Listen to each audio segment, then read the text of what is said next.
¿Cuál es la persona a la que ustedes más aman? No me respondan en voz alta.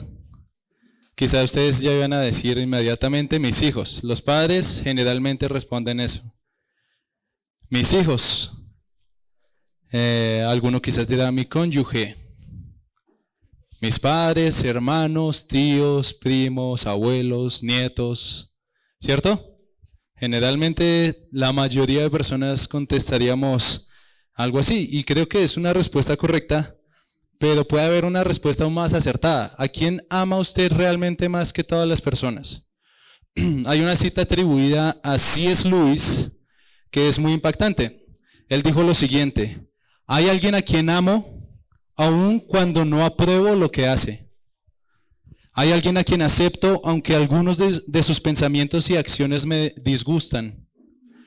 Hay alguien a quien perdono aunque haga daño a las personas a quienes más amo. Esa persona soy yo. No sé con certeza si C.S. Lewis dijo eso en verdad, pero dijo cosas muy similares.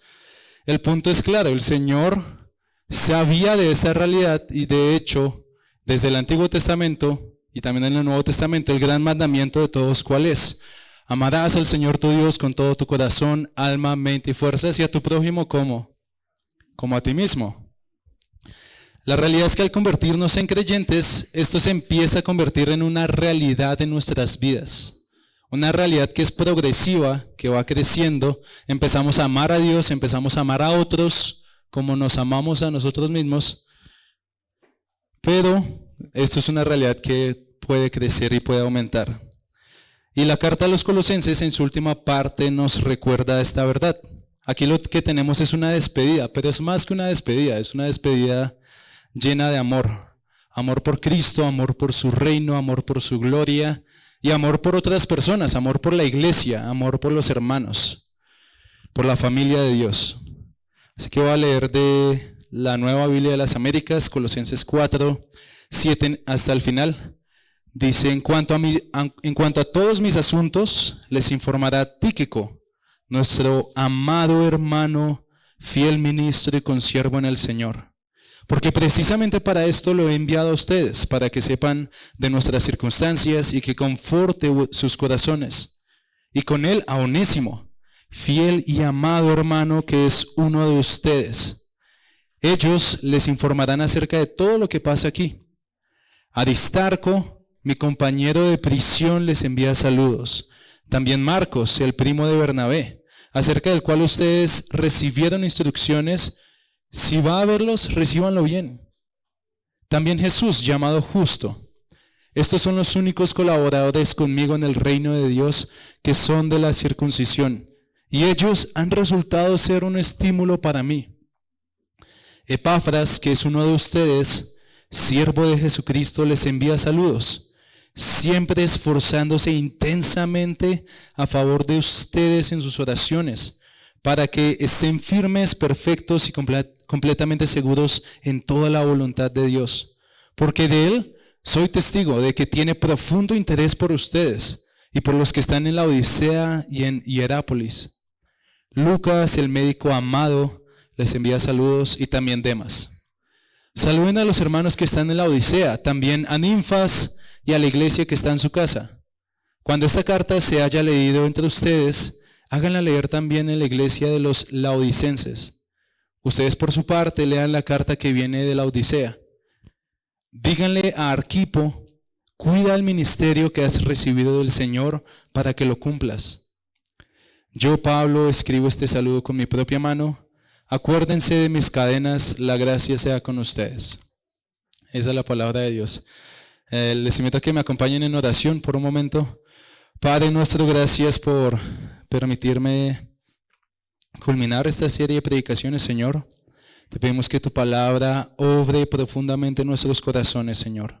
Que incluso en un texto que aparentemente no tiene mucho que decirnos, Señor, nosotros podamos ser transformados y edificados, confortados, animados a vivir como tú quieres que vivamos, Señor, a relacionarnos como tú quieres que nos relacionemos, Señor. Te pido que fortalezcas mi voz y que me uses, Señor, para predicar tu palabra con fidelidad y con denuedo. Que cada uno de los que escuche, Señor, pueda escuchar con un corazón humilde y dispuesto a recibir tu palabra. Y también, Señor, que tu palabra dé fruto en medio nuestro para la gloria de Jesucristo. Como cantábamos ahorita, Señor, te pedimos que nos muestres a Jesucristo, su gloria, y cómo esa gloria impacta nuestras vidas, Señor. Cómo debe transformar nuestras vidas. Te lo pedimos en el nombre de nuestro Señor Jesucristo, rogando por la ayuda de tu Espíritu, Señor. Amén. Hermanos, a la luz del texto que acabamos de leer, quiero animarlos a dos cosas. Que nuestras relaciones fraternales estén llenas, saturadas de dos cosas: amor mutuo y cooperación por el avance del Evangelio. Que nuestras relaciones fraternales estén saturadas de amor mutuo y cooperación por el avance del Evangelio. Y pues nuestro bosquejo, vamos a ver a la luz de este texto estas dos cosas, cómo de alguna manera esta despedida nos anima a estas dos cosas. ¿De dónde sale esto? Esto lo vemos en las descripciones que hace el apóstol de las personas que menciona. ¿Usted se dio cuenta cuántas personas menciona el apóstol Pablo en esta despedida, en el final de esta carta? Hace mención de ciertas personas en esta despedida y las describe de cierta manera y habla de ciertas acciones. Y de ahí viene mi mensaje, quiero convencerlos de esa realidad. Así que, hermanos, veamos a la luz de este texto cómo nuestras relaciones fraternales deben estar saturadas de amor mutuo en primer lugar. Y antes de meternos en el texto, recordemos que el Espíritu Santo estaba detrás de la pluma del apóstol Pablo. Quizás alguno de aquí estará pensando, ¿una despedida? ¿Un sermón de una despedida? ¿Eso no deberíamos pasar ya al siguiente libro? Pero hermanos, toda la Escritura ha sido inspirada por Dios, cada palabra, cada frase, incluso una porción como esta nos puede enseñar, nos puede corregir, nos puede exhortar e instruir en cómo nosotros debemos vivir como hijos de Dios. Y quiero mostrarles cómo funciona este texto, cómo está organizado este texto. Si ustedes ven el texto, pongan sus ojos en sus Biblias, dice de los versículos 7 al versículo 9, Pablo menciona a dos personas. Son las personas que llevan la carta desde Roma, desde donde está Pablo escribiendo, encarcelado, hasta Colosas. Y estas dos personas son Tíquico y Onésimo. Onésimo también lleva la carta la carta a Filemón. ¿Recuerdan? Si ustedes pasan unas páginas más allí en sus Biblias, la carta que está en el Nuevo Testamento de Filemón, que solo tiene un capítulo, esa carta la llevaba Onésimo. Ya vamos a ver un poco de esto. De los versículos 10 al 14, Pablo pasa a mencionar a 6 personas. 3 de ellas son judíos de nacimiento, de raza, y 3 de ellas son gentiles. Los 3 judíos son Aristarco, Marcos y Jesús, y los 3 gentiles son Epafras, Lucas y Demas. Y en esta segunda parte, cuando menciona a estas 6 personas, lo que hace Pablo es mandar saludos de estas personas hacia la iglesia de Colosas, hacia los hermanos de Colosas. De los versículos 15 al 17, Pablo manda sus propios saludos por medio de los colosenses a otras personas. En los versículos 15 al 17, Pablo manda sus saludos por medio de la iglesia de Colosas a 2 personas. Ninfas, que posiblemente era una mujer, que dice que la iglesia se reunía, había una iglesia que se reunía en su casa. Y Arquipo, como vamos a ver, posiblemente era un pastor. Y también manda saludos a una iglesia, la iglesia de la Odisea. Y en el versículo 18 tenemos el final, ya la firma del apóstol Pablo: yo soy el que escribo esto, acuérdese de mis cadenas. Y así está dividido el texto. Y quiero mostrarles cómo de la manera en la que se habla de estas personas y las acciones que estas personas hacen, nos recuerdan este énfasis y el mensaje que estoy proponiéndoles a ustedes hoy, que nuestras relaciones fraternales estén saturadas de amor mutuo y cooperación por el avance del Evangelio. ¿Y por qué hablamos de relaciones fraternales? ¿Qué es eso? ¿Qué es la palabra fraternal? Esa palabra no era muy común para mí, quizás no es muy común hoy en día. Si ustedes lo buscan en Google, literalmente significa propio de hermanos, relacionado con o involucrado de hermanos. A hermanos. Y lo que vemos a lo largo de esta despedida del apóstol Pablo es que Él está mostrando cómo en Jesucristo, al ser unidos a su muerte y su resurrección, como hemos visto a lo largo de la carta de Colosenses, cada creyente es parte de una familia, de la familia de Dios. Es una familia amplia, es una familia grande, tenemos muchos hermanos. Si usted ha creído en Jesucristo, usted tiene muchos hermanos. Usted no es hijo único. Pablo habla de hermanos y los trata como tales. Para el apóstol Pablo el término hermano no es un cliché. No es como nosotros quizás lo usamos cuando nos encontramos con Julanito y no nos acordamos del nombre. Y, hermano, ¿cómo estás? No, el apóstol Pablo no usa el término, el título hermano de esta manera. Él lo menciona de una manera muy sentida. Aquí Pablo menciona al menos a 10 hermanos en Colosenses. Y es interesante cómo a lo largo de sus cartas menciona hermanos que para nosotros quizás son anónimos, no sabemos mucho de ellos. Por ejemplo, en la carta a los romanos, el apóstol Pablo menciona más de 30 al final, en la despedida, más de 30 hermanos. ¿Y qué nos muestra eso, hermanos? El evangelio rebosa tanto en la vida del apóstol Pablo que incluso una despedida, que podría ser algo trivial, rebosa en amor fraternal. Veamos la primera parte del texto allí directamente, versículos 7 al 9. Allí vemos relaciones fraternales entre hermanos en Cristo, saturadas de amor mutuo. Dice en el versículo 7, en cuanto a todos mis asuntos les informará Tíquico, nuestro amado hermano, fiel ministro y consiervo en el Señor. Porque precisamente para esto lo he enviado a ustedes, para que sepan de nuestras circunstancias y que conforte sus corazones. Y con él a Onésimo, fiel y amado hermano que es uno de ustedes. Ellos les informarán acerca de todo lo que pasa aquí. Tíquico es mencionado 5 veces en el Nuevo Testamento, no los vamos a ver, pero el punto es que hacia el final del tercer viaje misionero del apóstol Pablo, Tíquico se unió a la misión del apóstol Pablo y parece que lo acompañó por varios años. Y hermanos, eso no es un viajecito aquí de Cajicá a Chía.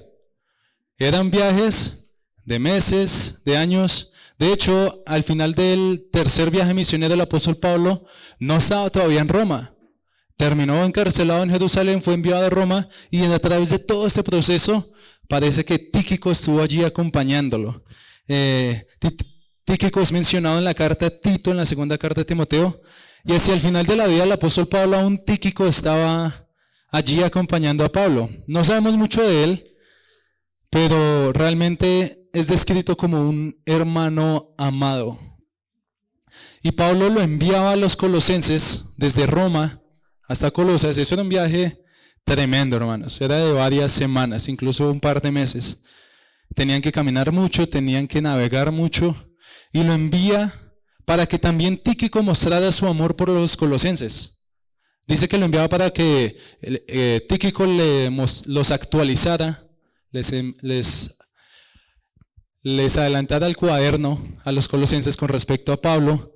Y dice que tenía el propósito de que Tíquico, junto con Onésimo, animara los corazones de los colosenses. Eso es una muestra de amor, hermanos. Tremendo viaje tan largo para actualizar a alguien, decirle, mire, el apóstol Pablo está así, el ministerio está así, y comunicar ánimo, fortaleza a los corazones de estas personas. Onésimo, la segunda persona mencionada aquí, es llamado también amado hermano, entre otras cosas. Y es llamado uno de ustedes. No sé si lo ven allá en el versículo 9. Onésimo, fiel y amado hermano, que es uno de ustedes. Y esto es muy interesante. No sé si usted sabe quién era Onésimo, pero cuando leemos la carta a Filemón, encontramos que este hombre fue un esclavo que huyó de su amo, Filemón. Este hombre escapa de su amo y terminó conociendo al apóstol Pablo por la providencia de Dios y convirtiéndose a Cristo. Y ahora, como hermano en Cristo, Pablo lo envía de nuevo a donde su amo, Filemón, que vive en Colosas. Y que al parecer Filemón es uno de los líderes de la iglesia de Colosas. Y miren lo que dice el apóstol Pablo de Onésimo en la carta a Filemón, que fue escrito para la misma época. Fue enviada con Onésimo también, con Tíquico. Versículos 10 al 17. Allí el apóstol Pablo dice, a Filemón, te ruego por mi hijo Onésimo, a quien he engendrado en mis prisiones, quien en otro tiempo te era inútil, pero ahora nos es útil, a ti y a mí. Y te lo he vuelto a enviar en persona, es decir, como si fuera mi propio corazón. ¿Notan ese tono, hermanos? Del apóstol Pablo hacia un hermano que de verdad ama. Hubiera querido retenerlo conmigo para que me sirviera en lugar tuyo en mis prisiones por el evangelio. Pero no quise hacer nada sin tu consentimiento, para que tu bondad no fuera como por obligación, sino por voluntad propia. Porque quizá por esto se apartó de ti por algún tiempo, para que lo volvieras a recibir para siempre. Y miren lo que le dice: ya no como esclavo, sino como más que un esclavo, como un hermano amado, especialmente para mí, pero cuanto más para ti, tanto en la carne como en el Señor. Si me tienes pues por compañero, acéptalo como me aceptarías a mí. Qué testimonio tan impactante de amor fraternal. Este que era un esclavo rebelde que escapó de su amo, el apóstol Pablo, dice que lo considera como un hijo, como un hermano amado, y quiere que Filemón de la misma manera lo reciba como un hermano amado y que lo trate como tal. Hermanos, en Jesucristo nuestras relaciones fraternales como iglesia, como hermanos, deben estar saturadas de amor mutuo. No podemos decir que amamos al Señor Jesús, que amamos su evangelio, que amamos su reino, si nosotros no amamos a los hermanos que el Señor ha puesto a nuestro lado, a los demás miembros de su familia. Lo leímos hace un momento en el 1 de Juan capítulo 4, en el texto inicial. El que ama a Dios, ame también a su hermano. Hermanos, nosotros no podemos decir que realmente amamos a Jesús si no amamos a nuestros hermanos, si no deseamos el mayor bien para nuestros hermanos. La idea de que la iglesia no es necesaria es muy generalizada en nuestros días. Quizás usted está aquí sentado y piensa de esa manera, que cada persona puede buscar a Dios a su manera, a solas, en aislamiento, y hoy en día de manera virtual, simplemente escuchando una prédica en internet, porque pues si es de sana doctrina, pues es lo que importa. Pero hermanos, el testimonio de las Escrituras de principio a fin es que nosotros no podemos amar a Cristo realmente si nosotros no amamos mutuamente, no tenemos amor mutuo como hermanos. Y eso se permea de tal manera que incluso lo vemos hasta en una despedida. Hermanos, el evangelio transforma nuestra vida, transforma nuestras relaciones, lo hemos visto en Colosenses, transforma la manera en la que trabajamos, la manera en la que nos relacionamos dentro de nuestras familias, como esposos, como hijos, como padres, como trabajadores, pero también transforma la manera en la que nos relacionamos con los otros hijos de Dios que el Señor ha puesto a nuestro lado.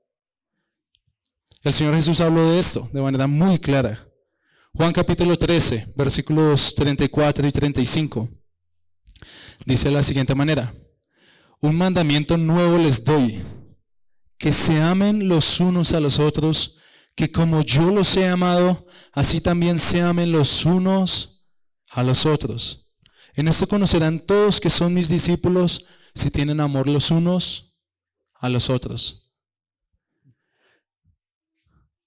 ¿Cómo el mundo y cómo las personas alrededor deberían conocer que somos discípulos de Cristo? ¿Cuál debería ser el reflejo, la marca distintiva, dice el Señor Jesús, si se tienen amor los unos a los otros, amor mutuo? Y el mismo Juan lo escribió en el texto que les mencionaba ahorita. 1 Juan 4, 19 al 21 dice: nosotros amamos porque Él nos amó primero. Allí está, yo creo en el evangelio. El Señor me ha rescatado a mí, yo he recibido el amor de Dios. Y sigue diciendo: si alguien dice yo amo a Dios, pero aborrece a su hermano, es un mentiroso. Pero el que no ama a su hermano, a quien ha visto, no puede amar a Dios a quien no ha visto.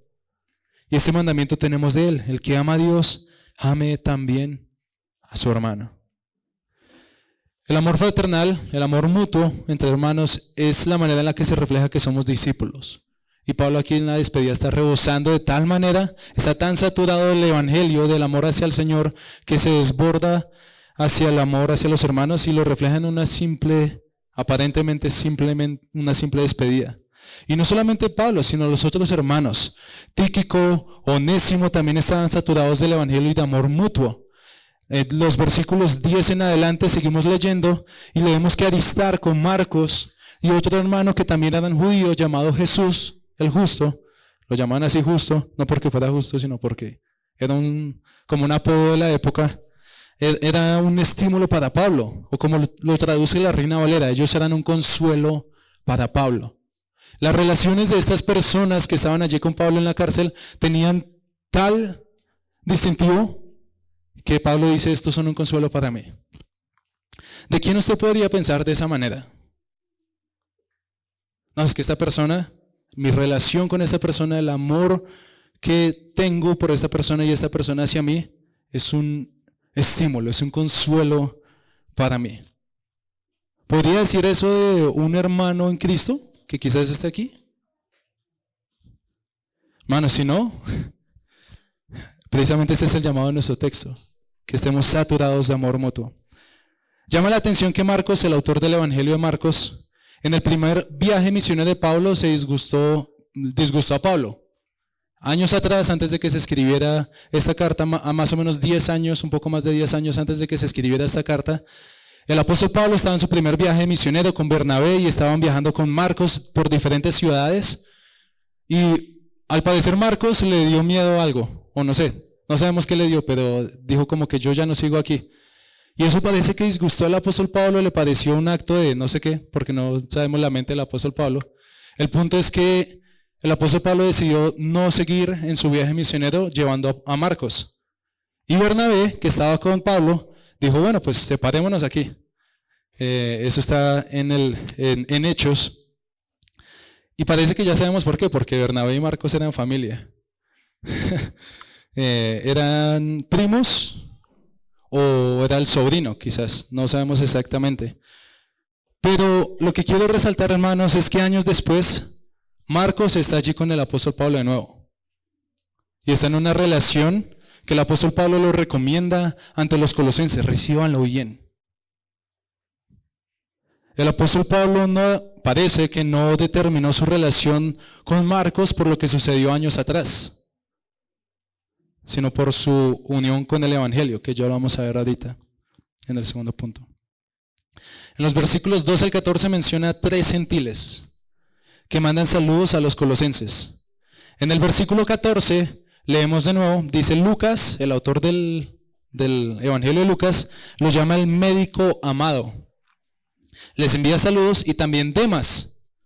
Demas, sabemos que al final del ministerio del apóstol Pablo, posiblemente se separó del Evangelio. Pero aquí parece que estaba colaborando. Y eso es interesante porque también muestra amor el apóstol Pablo hacia esta persona. Pero fijen su atención en los versículos 12 y 13. Epafras, quien probablemente fue el fundador de la iglesia de Colosas, este hombre dice, el apóstol Pablo en el versículo 12, es uno de ustedes, siervo de Jesucristo, les envía saludos. Y este hombre hacía algo por los colosenses incluso desde la lejanía, siempre esforzándose intensamente a favor de ustedes en sus oraciones, para que sean firmes, perfectos y completamente seguros en toda la voluntad de Dios. Porque de él soy testigo de que tiene profundo interés por ustedes y por los que están en la Odisea y en Hierápolis. ¿Notan el amor de este hombre por esta iglesia? Este hombre dice que se esforzaba intensamente. La palabra original se refiere a agonizar. Y el apóstol Pablo dice, yo he sido testigo de eso. Yo le he visto orando por ustedes. Y dice que eso mostraba un profundo interés hacia estas personas y hacia otras iglesias. Y de nuevo este hombre era muy amado por Pablo. Todo este pasaje, hermanos, y todo este contexto nos muestra un contexto de amor mutuo. Colosenses capítulo 1, versículo 7, lo leímos al inicio de la serie. Dice así ustedes lo aprendieron de Epafras, está hablando del Evangelio, nuestro amado consiervo. Esto es Colosenses 1:7, si quieres seguir la lectura allí. Ustedes lo aprendieron de Epafras, nuestro amado consiervo, quien es fiel servidor de Cristo de nuestra parte, el cual también nos informó acerca del amor de ustedes en el Espíritu. Aquí lo que rebosa es amor mutuo, hermanos. Y una muestra de que Epafras amaba a estas personas era su oración hacia ellos. una muestra de amor mutuo, quizás no es necesariamente en primer lugar ir a darle una ofrenda a alguien, sino orar por ese hermano, desear su bien espiritual, su bien eterno, su crecimiento espiritual. Y yo debo reconocer, incluso yo como pastor, hermanos, que debo crecer mucho en este aspecto y aprender de algunos de ustedes. Hermano, ¿qué tan seguido oras por los hermanos, por su crecimiento espiritual, por su salud espiritual? Porque ellos puedan, como oraba Epafras por los colosenses, que ellos puedan estar firmes, perfectos y completamente seguros en la voluntad de Dios. Quizás lo que rebosa muchas veces es: Señor, te pido por fulanito que está enfermo y su papá está enfermo y su hermano está sin trabajo. Señor, dales el trabajo y dale la salud. Y hermanos, eso está muy bien, nosotros debemos orar de esa manera también. Pero ¿qué oraba Epafras como una muestra de amor por estos hermanos? Que estos hermanos crecieran, oraba por su mayor bien espiritual. Hermanos, nosotros mostramos nuestro amor mutuo no solamente orando unos por otros, sino también al buscar edificarnos mutuamente en la fe. Al preocuparnos e interesarnos por el crecimiento de nuestro hermano. Al ser intencional no solo en orar, sino también en buscar a estos hermanos y hablar y procurar mostrar de maneras prácticas ese amor. Eso estaba haciendo Tíquico, eso estaba haciendo Epafras, Lucas, eso estaban haciendo los colaboradores de Pablo con Pablo y con los colosenses. Disculpen que estoy un poquito mal de la garganta. Hermanos, yo sé que aquí en Familia Fiel hay algo de esto. Hay amor real, no perfecto, pero real. Y nosotros necesitamos crecer y abundar en eso. Crecer en ese amor unos por otros. Que el Evangelio nos mueva a amarnos más y más. Empezando en el lugar secreto, orando unos por otros, pero también extendiéndose a las relaciones, a cómo nos relacionamos, a cómo hablamos unos con otros, a cómo nos extendemos ayuda unos con otros. Creo que lo que se dijo a los tesalonicenses se podría decir a nosotros, Familia Fiel. Dice en 1 Tesalonicenses 4, versículos 9 y 10.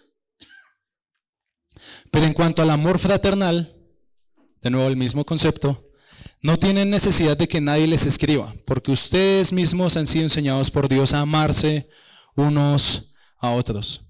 Porque en verdad lo practican con todos los hermanos que están en toda Macedonia.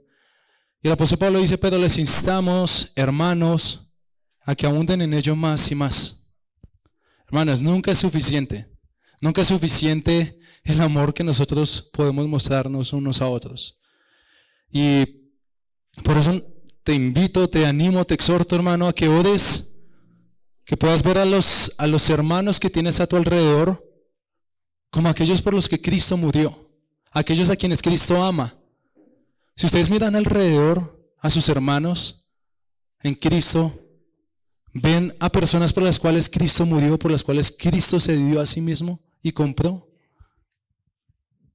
Que el Señor nos dé esa visión para que podamos amar a los que el Señor compró con su propia sangre, como Él los ha amado. Incluso si es un Marcos o un Demas. Porque alguno puede decir aquí: no, yo solo voy a amar a los que tengan este perfil. No, hermanos. Si alguien te desilusiona o alguien parece que es solo un cristiano de nombre, incluso así debemos mostrar el amor. ¿Y cómo crecemos en amor, hermanos? Al crecer más en conocer el Evangelio, al crecer más en conocer el amor de Cristo por nosotros. Lo leímos hace un momento en 1 Juan 4. Nosotros le amamos a Él porque Él nos amó primero. Y es de ese amor hacia el Señor que fluye el amor hacia los demás. Así que si tú quieres crecer más y más en amor por Cristo, procura más y más en amor por los hermanos, procura crecer en el conocimiento de quién es Cristo, de su Evangelio, de lo que Él ha hecho a favor nuestro y a favor de tus hermanos. Es por eso que creo que Colosenses abunda tanto también en el tema del conocimiento, ¿verdad? Lo hemos visto a través de la carta. Así que, hermanos, que nuestras relaciones fraternales estén saturadas de amor mutuo. ¿Cómo puede usted crecer hoy en amor mutuo? En segundo lugar, creo que en esta despedida se enfatiza un llamado a que nuestras relaciones estén saturadas no solo de amor mutuo, sino de cooperación por el avance del Evangelio. Cooperación por el avance del Evangelio. Y con eso me refiero a un esfuerzo por hacer que el reino de Dios avance. Un deseo de que el reino de Dios se extienda y que eso se refleje en las relaciones que tenemos. Que nuestras relaciones estén saturadas de esa cooperación, de esa camaradería centrada en la expansión del Evangelio. Pablo, estando en la cárcel, tenía estas personas con él, estos hermanos a los que amaba, y los describe como sus colaboradores, como sus compañeros, como sus hermanos. Y el ministerio del apóstol Pablo, si nosotros vemos hacia el Nuevo Testamento, casi nunca fue un ministerio solitario. Hacia el final de 2 Timoteo menciona a todos me han abandonado y demás, pero aún así tenía uno o dos con él. Pues se puede ver allí en 2 de Timoteo. Pero lo que quiero resaltar es que el apóstol Pablo siempre estuvo rodeado de personas. El apóstol Pablo, el gran apóstol Pablo, que quizás muchos de nosotros admiramos, y su ministerio y su esfuerzo, no hizo su trabajo solo. Nunca lo hizo solo realmente. Obviamente el Señor estaba allí, pero siempre tuvo muchas personas alrededor, compañeros de milicia, caminando con él, luchando con él por el bien del Evangelio. Y si el apóstol Pablo necesitaba esto, hermanos, ¿cuánto más cada uno de nosotros? ¿Colaboradores en qué? ¿En qué colaboraban estas personas? Estos hermanos tenían la misma misión del apóstol Pablo y colaboraban con esta misión, que es hacer conocer a Cristo entre ellos y entre otras personas. En Colosenses 1, el apóstol Pablo resume su misión de la siguiente manera. Miren en sus Biblias, Colosenses capítulo 1, versículos 28 y 29. Colosenses 1, 28 y 29. El apóstol Pablo describe su misión de esta manera. A él, a Cristo, nosotros proclamamos, amonestando a todos los hombres y enseñando a todos los hombres con toda sabiduría, a fin de poder presentar a todo hombre perfecto en Cristo. Con este fin también trabajo, esforzándome según su poder que obra poderosamente en mí. El apóstol Pablo trabajaba y se esforzaba por una cosa. ¿Por qué? Por anunciar a Cristo, por proclamar a Cristo, porque Cristo fuera creído, atesorado por otras personas, tanto dentro de la iglesia como fuera de la iglesia. Y él dice que se esforzaba. ¿Y qué hacían estos colaboradores? Se esforzaban con él, apoyaban en esa misión, tenían la misma misión. Tíquico es llamado un fiel ministro y consiervo del Señor Jesús. Y esa palabra consiervo es de la que viene la palabra esclavo, que quizás algunos de ustedes ya saben que en el Nuevo Testamento esa palabra se traduce mejor como esclavo. Era un esclavo del Señor Jesús. Tíquico no estaba apoyando a Pablo y amaba a Pablo por Pablo mismo. Había una motivación incluso mayor detrás de Pablo, que es el Evangelio del reino de Dios.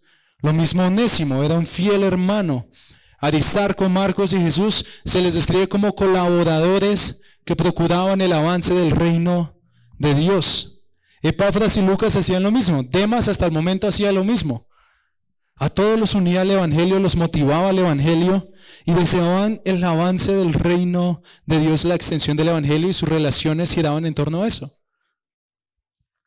Pablo, pensando en la iglesia y el avance del reino, termina la carta saludando a la iglesia de la Odisea. Le dice a los colosenses, saluden a los de la Odisea, saluden a Ninfas. ¿Y por qué? ¿Qué dice de Ninfas? La iglesia, y a la iglesia que se reúne en su casa. Resalta esto especial. Ninfas era una mujer posiblemente que no podía hacer mucho, pero podía hacer algo. Yo doy mi casa para que se reúnan aquí. Y también habla de Arquipo, que quizás era un pastor en Colosas, y le dice a la iglesia que le diga a Arquipo, y es interesante eso, mira que cumplas el ministerio que el Señor te ha encomendado. Eso debió ser muy interesante, hermanos, porque las cartas cuando llegaban la iglesia se reunía y las leían en voz alta. Es decir, alguien las leía en voz alta y seguramente estaba la iglesia y también ahí estaba Arquipo. Y cuando le están leyendo, dicen, Díganle a Arquipo que cumpla su ministerio. Todos voltean a mirar a Arquipo. Cumple tu ministerio. Y luego termina el versículo 18 con la despedida. Pero hermanos, Pablo y estos hermanos estaban saturados, tan saturados del evangelio, que esto hacía que incluso algo que parece tan trivial como una despedida o unos saludos demuestren ese amor fraternal en sus vidas, en sus relaciones, y esa cooperación por el avance del evangelio en sus vidas y en las vidas de otros. Ya fuera acompañando al apóstol Pablo en la cárcel, ya fuera llevando una carta a una iglesia, ya fuera dando sus recursos como la casa de ninfas para que la iglesia se reuniera, ya fuera proveyendo un cuidado médico como lo hacía Lucas, dando consuelo en momentos oportunos, animándose y cuidándose mutuamente, procurando el crecimiento del evangelio. Estos hermanos tenían amor mutuo y una cooperación, sus relaciones estaban llenas de cooperación por el avance del evangelio. Hermanos, mi oración es que nosotros tengamos lo mismo como iglesia, cada vez más. Que tengamos lo que algunos han llamado una mente misional, de misiones. ¿Por qué digo esto? Porque en un sentido bastante estrecho, todos los cristianos somos en un sentido misioneros. Todos debemos primero ser discípulos de Cristo, cada vez más maduros, pero todos debemos también hacer discípulos. Por medio de edificar a los que ya son discípulos y también por medio de buscar hacer nuevos discípulos. Tener esa misión, hermanos, debe moldear nuestras vidas. El pastor Tim Chester dijo lo siguiente sobre esto. Él dijo, un estilo de vida de misión es un estilo de vida en el que toda la vida está orientada hacia la misión. La misión no se limita a eventos, a actividades o a cursos de evangelización, aunque podría incluirlos adecuadamente. En cambio, toda la vida se vive con intencionalidad misionera. Como funcionarios, como funcionamos como amigos, como vecinos, como colegas, como miembros de la familia, se forma por un compromiso de proclamar a Cristo. Eso es tener una mente misión, hermanos, que todas nuestras vidas giren en torno a Cristo de tal manera que incluso las relaciones que tenemos tengan esa cooperación por causa del evangelio. Y quizás usted dice, Pastor Juanda, pero es que yo no soy ni voy a ser un pastor. O un misionero, yo tampoco voy a ser misionero a los pueblos, yo no me voy a ir a otro país, yo no voy a ser un maestro de la Biblia o una maestra de la Biblia. Es verdad, puede que sea verdad, pero si tú eres cristiano, tus relaciones y tu vida pueden estar tan saturadas del evangelio que se demuestre en tus relaciones también una cooperación por el avance del evangelio. Puedes tener una mente misional porque tienes una misión, que es vivir para Cristo, vivir por Cristo y vivir en Cristo. Y esto debe impactar cada día en nuestras vidas, hermanos. Cuando compartimos unos con otros aquí al final, cuando desarrollamos relaciones unos con otros, no deberíamos quedarnos satisfechos solamente con pasar tiempo y compartir actividades unos con otros. No deberíamos quedarnos satisfechos hablando del clima político y de los deportes. Está bien, no está mal hablar de nada de eso, pero deberíamos buscar edificarnos mutuamente, buscar hablar de nuestra vida espiritual, buscar procurar saber cómo edificar, consolar, animar a mi hermano, cómo puedo recordarle las promesas de Dios, cómo nuestras actividades, nuestros trabajos, incluso nuestros entretenimientos, el partido de tal equipo con tal equipo, se conecta o se desconecta del evangelio. Hoy, con la prudencia y con la sabiduría apropiada deberíamos cruzar la línea del formalismo. ¿De cómo estás? Bien. ¿Y cómo estás tú? Bien. Ah, gloria a Dios. Chao, hermano. Con la prudencia y sabiduría apropiada, ¿no? Pero deberíamos cruzar esa línea del formalismo y cooperar por el avance del evangelio en nuestras vidas y en las vidas de otros. Aquí cuando terminamos el culto deberíamos generar conversaciones profundas o incluso semillas de conversaciones profundas que se desarrollen a lo largo de la semana para cooperar en el avance del evangelio en nuestras vidas. Hermanos, que nuestras relaciones fraternales estén llenas de amor mutuo y cooperación por el avance del evangelio. Por eso oramos que el Señor levante misioneros en medio nuestro. Hermanos que quieran rendir toda su vida, su vocación, sus proyectos, sus planes para predicar el Evangelio donde el Señor nos ha conocido. Y que como iglesia podamos tener ese deseo de que entre nosotros se levante eso y esas personas y que nosotros podamos apoyarlos. Eso debería saturar nuestras mentes, hermanos. Oramos que como iglesia tengamos un deseo y trabajemos en pro de que más iglesias sean plantadas, para que más personas crean en el Evangelio, más personas sean discipuladas. Hermanos, es por eso que nosotros también podemos y deberíamos alentar y servir a los que ya están en algunos ministerios que procuran el avance del Evangelio, como el ministerio carcelario, como el ministerio de cuidado de los vulnerables, que hoy están algunos de ellos allí, y cooperar con ellos por el avance del Evangelio. Preguntémosles cómo el Señor está orando en esa labor y cómo nosotros podemos ayudarlos, apoyarlos. Por eso podemos preguntar aquí a los padres sobre los desafíos de su crianza y los desafíos del discipulado de sus hijos, y orar por ellos y buscar cooperar por el avance del Evangelio en el centro, en el núcleo de nuestras familias. Por eso, hermanos, oremos por nuestros pastores. Y lo digo así porque yo tengo mis 3 pastores. Oremos para que el Señor los sostenga, los anime para cumplir con fidelidad el ministerio que el Señor les ha dado. Animemos a nuestros pastores, a nuestros diáconos, a cumplir el ministerio que el Señor les ha dado, como Pablo decía que los colosenses hicieran con Arquipo. Hermanos, pongamos a disposición nuestros recursos, nuestro tiempo, nuestros dones, nuestro conocimiento, la vida que el Señor nos ha dado para cooperar por el avance del Evangelio. Animémonos unos a otros a vivir por Jesús. Así que, hermanos, si el Hijo de Dios se dio a sí mismo por nosotros, si le pertenecemos a Él, como hemos visto a lo largo de toda esta carta, si Jesucristo es digno, entonces que nuestras relaciones fraternales estén saturadas de amor mutuo y cooperación por el avance del Evangelio.